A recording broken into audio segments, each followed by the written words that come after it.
This conference is about algorithmic use. And we were always talking about the question of, should we press the composer into, for example, a parametric core set, which is easy to reproduce on any system. It's mathematically precise, it's easy to describe mathematically. Or should we give the freedom of drawing and then having the problem not being able to store things? So it's a question about improvisation, basically, and formalization. And this is something I would like to address now. And David, in his talk, you have spoken a little bit, touched this topic a little bit. And maybe you have an opinion about that. Yeah.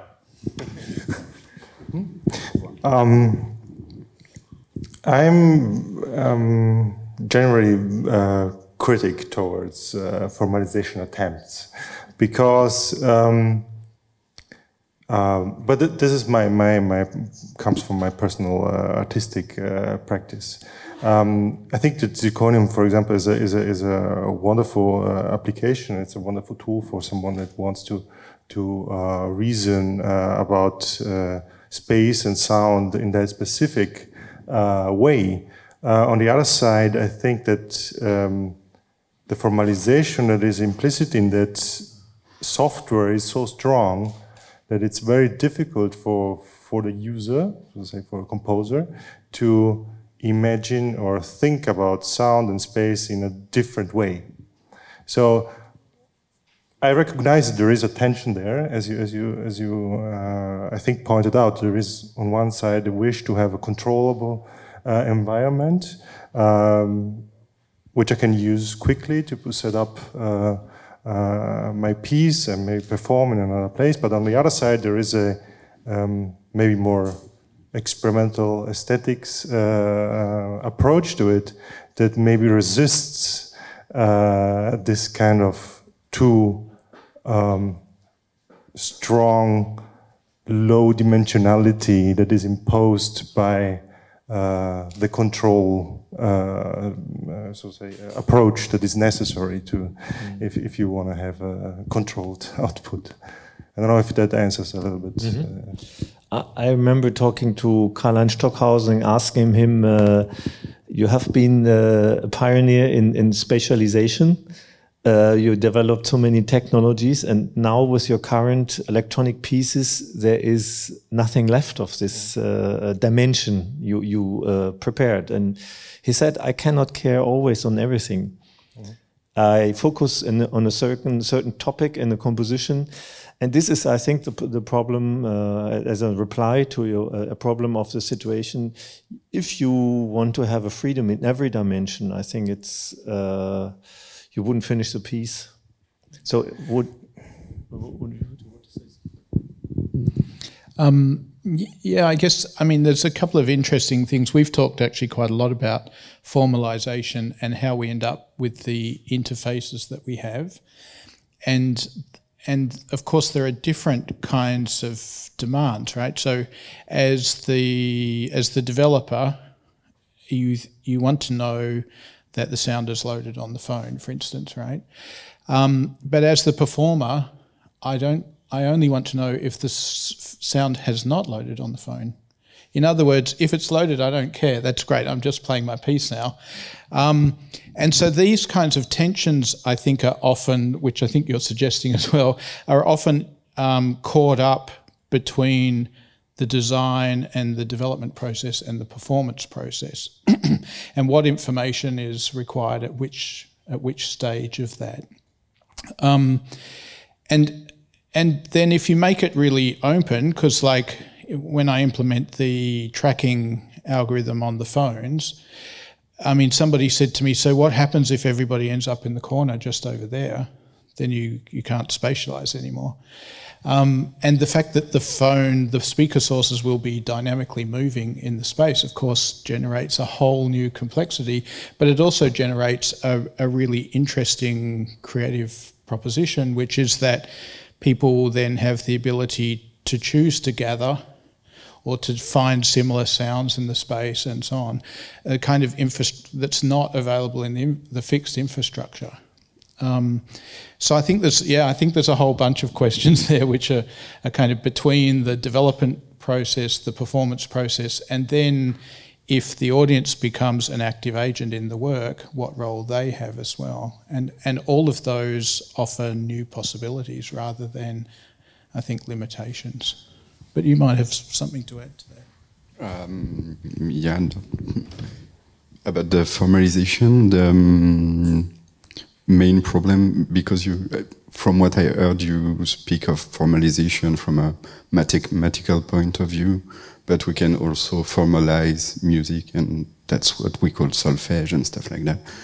And for musicians, they need a formalization at this level, not at a mathematical level.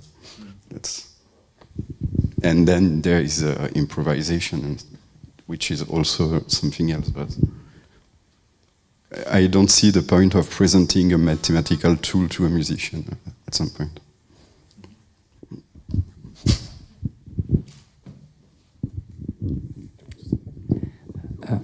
Maybe just to add, I think that the problem is that you cannot generalize the scenario, because what does it mean, a musician or composer? There's a really big spectrum, and also a single composer might have extremely different approaches to how they want to work with the space depending on the particular piece.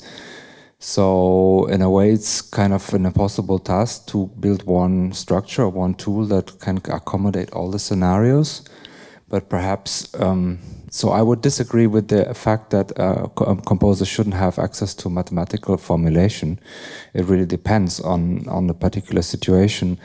And so I think what is mostly crucial is that the software is designed in kind of a multi-layer fashion that allows me to plug into different components depending on my needs. So I mean, having an OSC interface is already great, because that means a lot of things that might be necessary in a particular scenario can be done by offloading it to a separate program, and then they just couple each other. So it's very important that a system like that is to a certain degree modular, or that so I don't see it as a contradiction to have like a gesture-based graphical interface and to have a programming application programming interface for the same thing, because in the end, what is the engine, as I understand, is an end-to-end matrix, whether that's using VBAP or ambisonics or whatever. It's just like sending a number of channels to other number of channels. So if I provide different layers from accessing that system, then you can help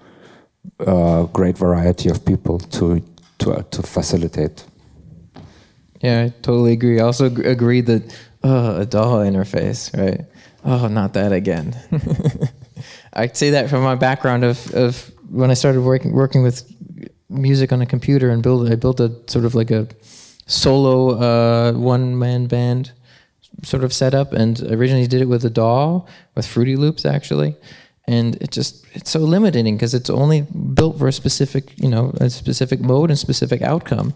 And essentially I ended up rebuilding everything, but from scratch, because I can make it work the way that I wanted to work. So I'm definitely agree that like one of the things I want to do with, I guess it would be more Zirconium 4, which is just the next, not a rewrite, but just the next thing, would be like you have a mode, you have a live mode, where you don't have any of the DAW interface. Maybe you just have direct mappings. You say, all right, I'll have a live mode, I want 10 ins and 40 outs, and then I just see the dome, and that's it. Or I can even turn that off if I want.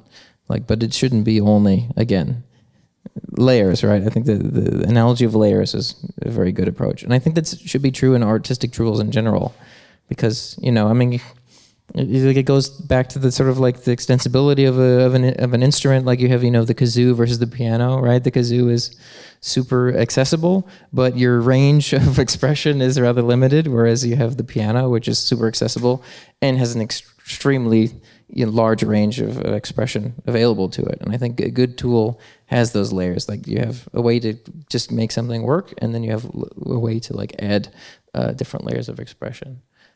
And I think back to your original point, which I feel like is the same argument that was at the UPIC concert, the festival, which was this it's always the classical composer versus musician, right? It's like the composer is like, I told you exactly what to play and when, and the musician is like, but I want to improvise. And I think as like, especially me as someone who works mostly solo now, and I make my own software, you know, I have an engineering background, but I play rather inarticulately on stage. It's sort of both, and I don't feel that there's a divide. Maybe there was the divide, you know, when computers were a lot slower and you had to think more of like a composer, but now you can do things live. I feel like the composition side, at least for me, is writing a program that generates an algorithmic response, and then the musician side improvises along with that. And I feel like for a lot of, at least for a lot of musicians that are building their own tools, it's both. And I don't think there's a dichotomy. I feel like it's both, and there's no, it doesn't matter. The fight doesn't matter as much, I would say. I disagree a little bit because I think as a composer you want to interact with, for example, you said about something behavior. An algorithm can be a behavior. That's interesting interaction. I cannot interact in this kind of thing with a white paper because a white paper doesn't have a strong behavior. It has a very, let's say, open behavior. And I think the most thing you do when you're creative, even as an improviser, you try to limit out of infinite possibilities. You start to limit these infinite possibilities. Infinite possibilities are not really very attractive. Creative limitations. Exactly. And I think if you have an interesting object like a behavior which has a richness and complexity and which triggers your Neugier,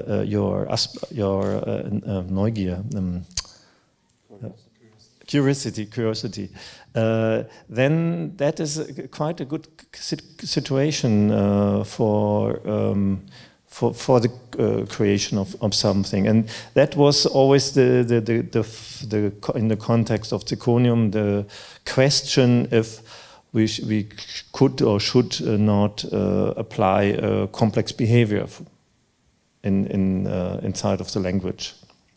But that's not that's only a side question.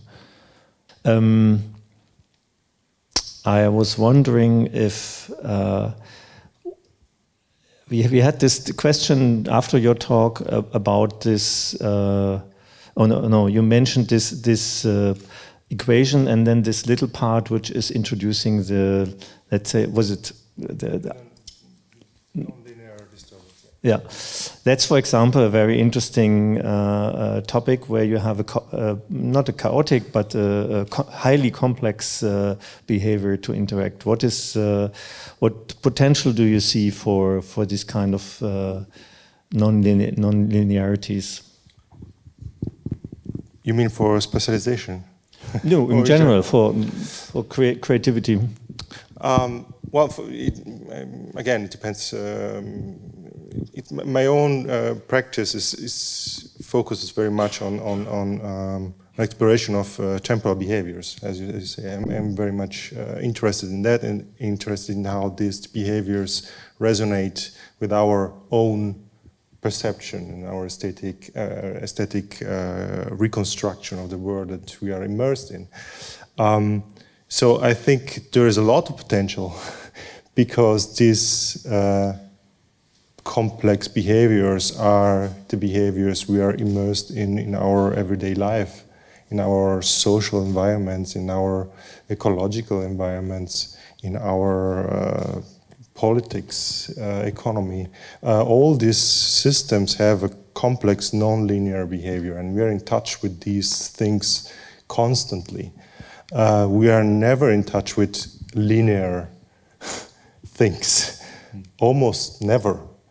And it just came to my mind one thing now, maybe it's a bit off topic, but you probably know that higher order ambisonics, the basis functions of higher order ambisonics are basically the resonance modes, the vibration modes of a sphere. These are the linear vibration modes of a sphere.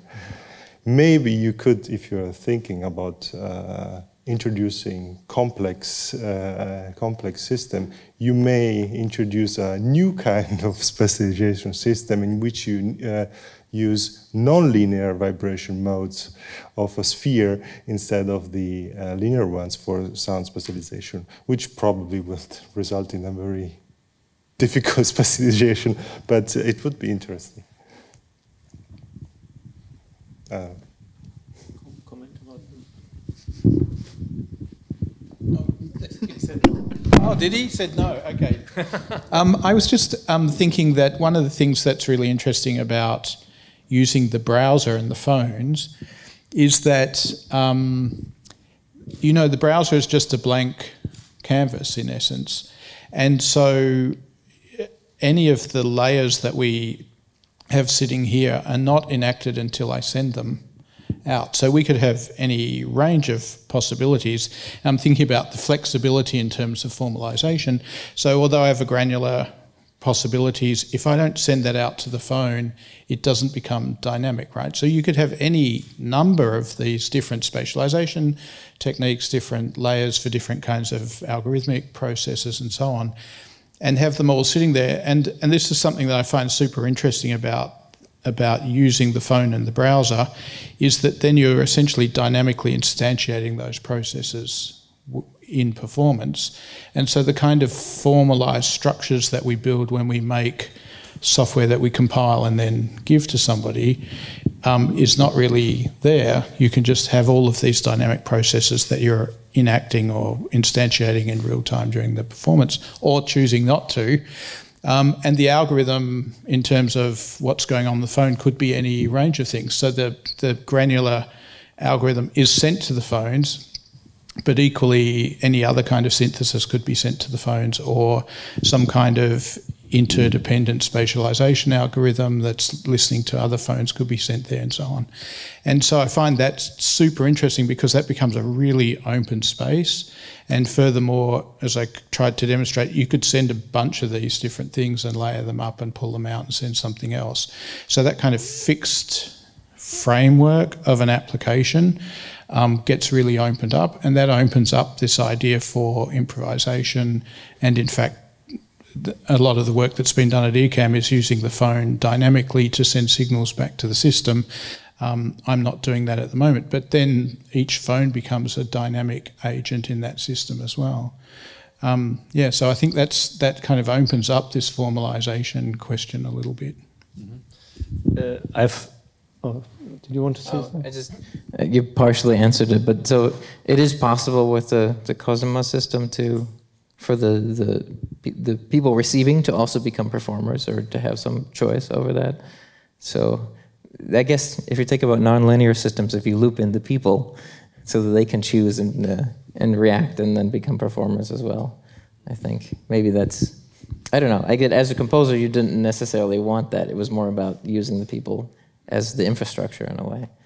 But would you consider giving over some control as to what people do in specific scenes? I mean, the formalization could be, all right, it loads in onto the phone, and maybe here is your samples that you can choose from, but you have control over, let's say, amplitude by if you shake it really hard, et cetera, or something like that. Yeah.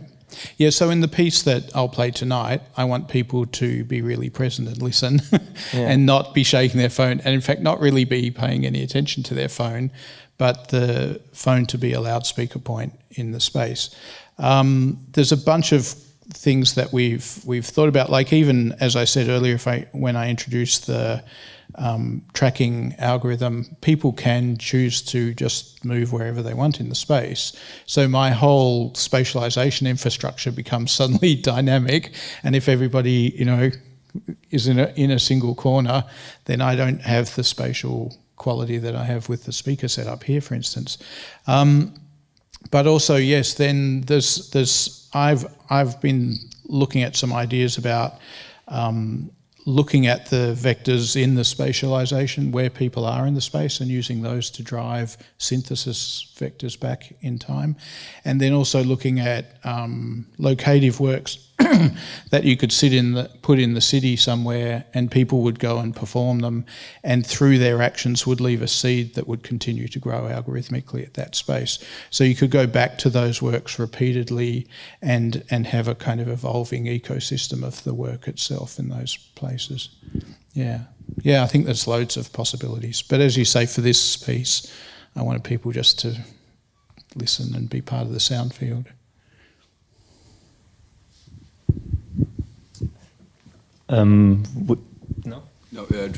Just a word to, and it's really related to the formalization problem, because when you have that much complexity, you can do, as you said, so much thing that at some point you have to formalize something to have something you can operate on and compose through something.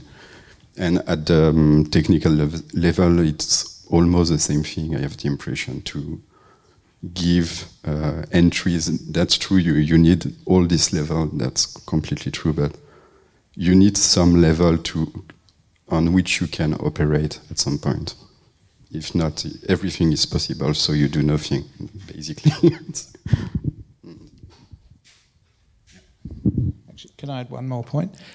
Which is another thing that I've been playing with is this idea that in a work, by shaking your phone, you put energy into the network, and that drives synthesis in the other phones based on the energy that's being put into the network. Now, one of the challenges of that is, of course, if you give that to 30 people, the first thing they do is they all shake their phones like crazy. And so you get this kind of chaotic noise that's going on, which may well be interesting, but as a composer I want to be able to move past that. So then the question is, can I change, like you have numbers and color on your screen, so are there times when I could tell somebody their phone is now available for them to become that energy in the space? So ways in which I could constrain the activity that you just have 30 people shaking their phones like crazy for half an hour, and that's all that you ever get out of that performance, and ways in which you start to think more as a shared ensemble where like in a classical music or a jazz band or whatever, where the responsibility of leading the ensemble gets shared around. In 2016, on the ICMC in Athens, there was a work of music which used spatial agents, where you had little agents containing a sound or representing a sound, and with a little rule set, and then defining themselves their movements. And I like this idea very much of a network of independent, active objects creating some result or some behavior, and there we are close to what we have what we talked about: freedom, independence, non-linearity somehow, because you don't know exactly if they all crash together and stop working or whatever. What happens? Isn't that an approach for future? I mean, we talked about in the AI context. We talk about neurons which do something we don't know or we don't really understand. And what we understood is, as a result of this, many processes today use networked object elements. And what you do with your mobile phone is exactly the same. You don't have a centralized. A little bit you have a centralized, but you put a little bit of the centralization, at least acoustically, away from one point into distributing into a little bit self-organizing objects. And I think there's a potential to perform this much more extreme. Yeah, agreed. Agreed. That's okay. We have a solution. Any comment? Maybe just an idea, because the network metaphor is used a lot, and also, of course, with a room full of phones and so forth. That's like, but is that the question is what constitutes a network, and is it just like the sum of nodes, or is it not about possibilities for cooperation, for example. So if you talk about the self-organization of agents, it implies that the different nodes start to make sense with other nodes. So the network is only valid in terms of the connections. And so perhaps if we think about network music or things that involve decentralization of the actors of a performance, then I think an interesting idea would be to try, to think about this kind of solipsist idea of the person with, we think we are like in the internet or whatever, when we are in the little screens, we seem to be connected to everything, but in the end, we're sharing a real space also with other musicians maybe, or other audience. And so it could be very interesting to use this kind of new possibility that everybody has a technological hub that is present to design, to work towards, getting away from this solitary situation and thinking about using that as a facility to cooperate with other agents or other persons or machines. It just crossed my mind, so it's not a specific answer to anything. Mm-hmm. Do you have some? I have a tangent. Just always, especially as someone who works with technology, sometimes I wonder are we trying to do too much with technology? Right? Are we always reinventing the same thing in a different way? Like if we talk about the agents, then telling people, giving people a task to do is like real agents in a way. And then we use technology to model that. And it's like when I think of spatialization, there's a lot of money and a lot of work and a lot of time to make it work. Whereas 100 years ago, you did spatialization. If you have a brass band, you put the tuba in one corner and you put the trumpet in the other corner and da-da-da-da-da. And I'm not saying that all this work is invalid. It's just sometimes I think, am I working with technology in a good way, or am I overlooking, a much simpler way of doing something, I don't know. It's just maybe just a general comment. Maybe it doesn't fit within all of this in this talk, but.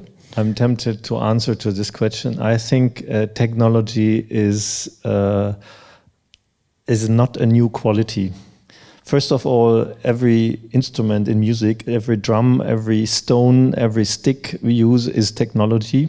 So we use technology on that point where we stopped using the voice and used something else instead. So that's really a long time ago. Second, technology, what we understand today, electronic technology is just an extension of the non-electronic technology. A program is just a recipe or a set of rules, etc. Yeah, we describe in equations. What is an equation, for example? It's not yet somehow technology. It's a way to describe a real behavior. And I think we sometimes, what I understand is the abstractness is getting higher. The abstractness of technology is getting higher in time, and especially if you have a CPU memory chip, it's different than a stick which has a physical. I can see the most of the physical content of a stick and judge it. I cannot with a computer. It's very abstract. But on that line of extension in music, I think you see the best that sophistication of violin and then piano and then organ is getting higher and higher and higher, and you can see less and less what it is because there's it's box. Covered. Yeah, the physical aspects start to get covered, and with the digital technologies, then there is no physical aspect directly. And I must come back to the non-linearities, because I've worked with physical models, Claude Cados's the software, and since it's in a one-dimensional system, they use non-linear behavior between connections to simulate spatial aspects. And I find it very interesting to think of the string, the bowed string of a violin. You have continuous non-linearities. Sometimes it sticks, sometimes it doesn't stick, and I think it's philosophically so interesting that this behavior is so simple and the result is so complex. It's such a simple behavior. If it's a power, you move this way, and the power, the bow, you press onto the string has a certain correlation, then it does not stick. So the behavior is somehow very simple, but what happens when you see in a video, a slow motion, it's incredible how complex the result is, especially in the start and begin. And David showed some examples of this behavior, and I did as well a piece with this kind of string and nonlinear behavior of strings. And for me, it is it's a bit let's say it's a bit emotional, but it's philosophically very important. It's very we as a human, we understand so few things of those complexities surrounding us. But do we overlook it? I guess, no, what I would say is that that's inherent with that system, with the physical system, but as we do more and more with, representing or creating new situations in, let's say, a digital environment which doesn't respond in that way, if we want that element, do we have to go out of our way to actually add it? Whereas it was inherent before in the original system. So as in let's say if I want that little bit of chaos from the rosin grabbing and then letting go as the bow slides across the string, I have to add that to my violin model, right? Because I can generate a pure sine tone, right? But it's perfect. There's no, it's not related. It doesn't have that chaos of reality. I guess as we're working more and more with, let's say, programs or digital representations of things, it's this weird thing where, again, I think of we're doing a lot of work to re-add the chaos that was inherent already in a existing physical system. And I think it's important. Personally, I think I always want my stuff to have some weird live craziness involved, because then that to me is what is important about it. But I think, yeah, it's an inherent issue.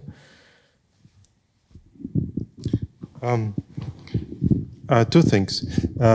One is I don't really think that you're right when you say that we understand so little about these systems, because we maybe are not able to model this behavior, but we are able to play the violin very good, much better than we are able to model the equations. So we have a very strong bodily mathematical equation solving system that we are not even aware of. And this is, I think, something that we tend to forget. Actually, what we are trying to do with mathematics when we are studying this complex system is actually trying to understand how we understand the world, because we do it so much better. But on the other side, playing the violin as good as the good violinists play the violin requires a loss, accepting a loss of control, and engaging in a continuous interaction with that string. That means that you don't start a string and then the string does the tone forever, or how you control it. You have to be on the string on every second and control it and hear what you are doing. That is the very basic quality of interaction with a complex non-linear system. Losing a little bit of control and gaining interaction and gaining,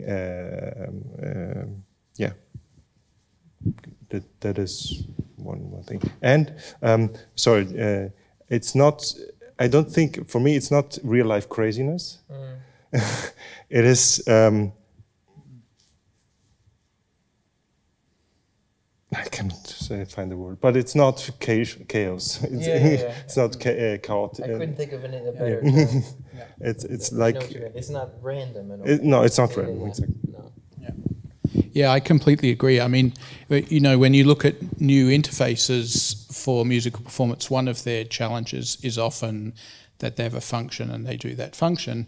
And you know, my background is as a flute player, and I know that, and this is true of all acoustic instruments, when you get a beginner's instrument, it's very stable.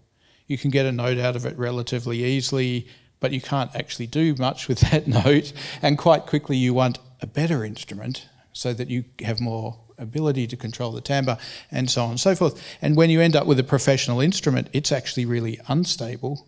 And it's intentionally unstable because you now have the ability to take it to a point in the timbre space and then just kind of let it go and then grab it somewhere else. And you get all of this beautiful complexity between these points. And I was thinking, you know, in composing this work with the cell phones, you know, I think this is the domain of the composer that we're actually working in all the time. I mean, there are points when I send a single sound to all of the phones because I want a kind of resolution in texture and timbre that comes from the fact that all of the phones are reproducing the same sound. But as I was pointing out, many times I'm sending out 4, 5, 6 small timbral variations on a sound that have slightly different beating patterns and so on, because as I then play that across the phones, I get this really alive texture across the phones. And I actually think this is exactly what we do as composers, is we control this all the time to generate density and thickness in the sound and a kind of vibrant uncertainty through to this kind of beautiful resolution of whatever, parallel fifths in Tchaikovsky's symphony or something. You know, these points where we just suddenly the world opens up or it becomes really complex is often around this complexity of timbre. So I think even when we're doing it with digital instruments, yeah, we have to design that because that's the process of composition. And then we make decisions about how varied those sounds are and whether they're kind of nearly the same, exactly the kind of resolved timbre, or whether we have really dynamic variations that are more chaotic that are going on in the system. Tchaikovsky is a good example because if you follow the score, there are parts where they play chromatic notes, but they're played so fast that it's kind of a glissando. It's a completely different, that's a side mark. I want to invite you, if you have questions, I will also continuously scan you to include those questions. But until now, I want, until now. Take the microphone down for a question. Yeah, when there is a question, I go down to you. I want to reply to one aspect of we do somehow understand chaotic behavior, but on a simplification. Because if you should draw the behavior, the nonlinear behavior of a string bow interaction, it is extremely difficult to understand this rationally. So I think you understand by simplification this behavior. So there's a lot of complexity which we don't understand. So. Sure, but I think still, I still think that we have different modes of understanding. I think there is this language understanding, there is a symbolic understanding, there is a mathematical understanding, and then there is a bodily understanding, and there is an emotional understanding of things. I think that these systems, we have a very good bodily understanding of those. We don't have even to, I don't have to tell you how that bow, that string behaves. You can imagine it, and this kind of thing, how that works. How does it work? And you have this image in your body immediately. I don't have to tell you how an object falls on the ground, what kind of dynamics that have. You can, I mean, you feel it in your body, right? And this is something that we all share, and it's highly non-linear. And I agree with you, it's not a rational understanding. We may not be able to draw this thing, but if I sing it to you, you recognize it.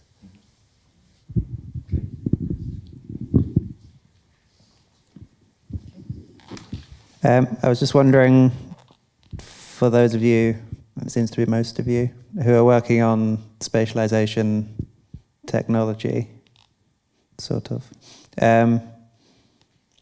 whether the excitement is in the uniqueness of it and making art that could only, that's sort of, it's so new to do it in a space like this, or the possibility that it might replace stereo in the future and be an everyday thing.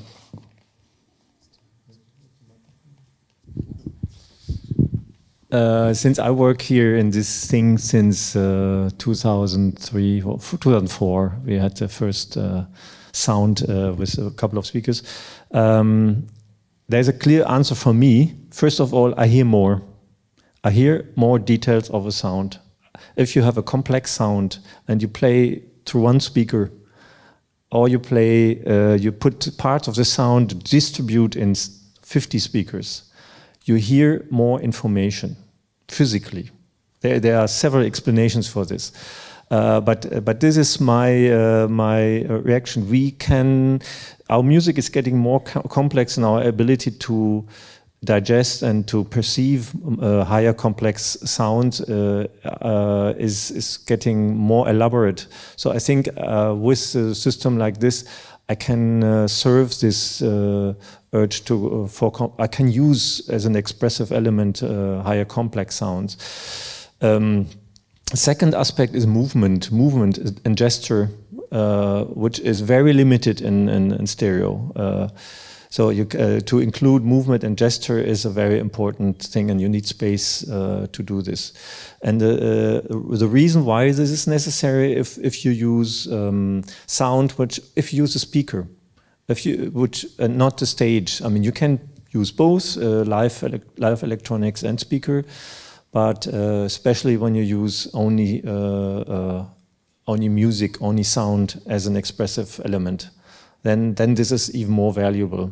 I think when you have a performer on stage, the value of this aspects are decreasing a little bit, because the performer takes a lot of importance and satisfies a lot of this attraction of gesture, complexity. The movement of the performer tell me a lot about the complexity of the sound. It's a little bit what he says. When the performer has a drum and he does this, I know exactly what I have to expect. But when he takes a bow and does this, I have a redundancy of information, so I can deal with complexity much easier when I see. But I cannot when I don't see, even though I hear much more when I don't see. I don't see it as a replacement. I see it as a completely different expression, and one that interests me a lot more these days than, say, stereo, because when you put sound in space, as you can here, it has volume, right? And then, like, things that I love about listening to sounds in the real world outside of is that they have a kind of depth and a volume and a kind of they're contextual to all of the other sounds that are going on around me. They're contextual to my location in the space, and I can change that by moving in the space physically if I choose to. So then working in a space like this allows all of those things to become compositional elements. And so then, you know, things about the kind of density and the mass and the surface of the sound become really present once you start putting that sound into a three-dimensional space. And I have to say this is much more true in a three-dimensional space than a two-dimensional spatialization. And then, of course, velocity and acceleration become real things, right? I mean, the sound really accelerates towards you or past you or whatever. And these are things that you can kind of represent in some ways in stereo or even quad or something. But as you have a higher resolution system, that physicality of your engagement to the sound source becomes a real thing, and that's a compositional element that you just can't do in other systems. And then Wavefield offers, you know, again, this same thing where you have a three-dimensional point source that you can, or multiple that you can move around. So I think these are very different techniques, but for me, I'm quite passionate about them because they offer me all of these kind of very sensitive, the kind of sensation of my relationship to sound becomes a real thing in the work in a way that's not possible if I don't have a ability to spatialize the sound. I thank you for being here and having this patience of 3 hours of intense discussion and follow-up of words. Now, after the words, there will be sound. That's the next chapter of, and the final chapter of this year's inSonic 2018. Thank you for being here, and I hope a lot of you will make it to the concerts tonight.